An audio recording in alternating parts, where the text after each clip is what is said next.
Penularan wabak influenza menimbulkan kebimbangan apabila beberapa kluster turut dikesan di institut pendidikan. Sebagai langkah pencegahan, ada yang mewajibkan pemakaian pelitup muka ketika sesi pembelajaran.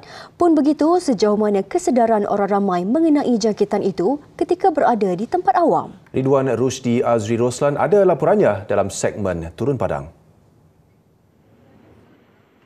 Saya meninjau beberapa lokasi tumpuan di Ibu Negara seperti di Bukit Bintang, Pasar Seni dan Jalan Petaling. Dapat dilihat meskipun pemakaian pelitup muka tidak menyeluruh, namun kesedaran meningkat apabila sebahagian orang ramai mengenakannya ketika berada di tempat terbuka.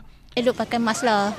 Sekurang-kurangnya kita maksudnya tak ada lah risau kan. Maksudnya kita ada jaga protect diri kita mula-mula lah.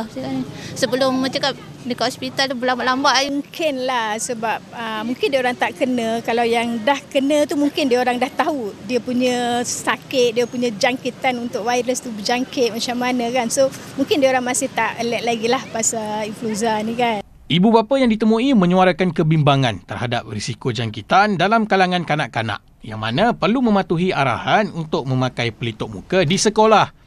Sekolah pun dah bagi memo. Setiap darjah ada bagi memo. Kalau macam anak tak sihat ke apa, parents kena ambil perihal. Kalau anak tak sihat, jangan hantar sekolah. So sekarang ni kita orang precaution, kita pakai mask dulu. Sementara itu, kami meneruskan tinjauan di premis penjualan pelitup muka yang dilihat kembali mendapat permintaan.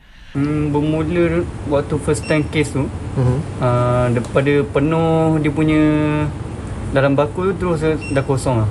Dah terus out of stock. Menurut pakar, apa yang dibimbangi apabila orang normal sebagai pembawa jangkitan tanpa langkah pencegahan boleh memberi kesan lebih teruk kepada mereka yang mempunyai antibodi lemah. Kita mungkin baik, tapi sebenarnya kita mungkin menjadi pembawa kepada orang yang lebih lemah. Seorang murid boleh yang bergejala kat sekolah boleh berjangkit dengan murid yang lain. Seorang pekerja yang datang ke pejabat yang mungkin demam mungkin akan menjangkit kepada rakan sekerja yang lain, di mana rakan sekerja tu mungkin dia ada bayi kecil di rumah.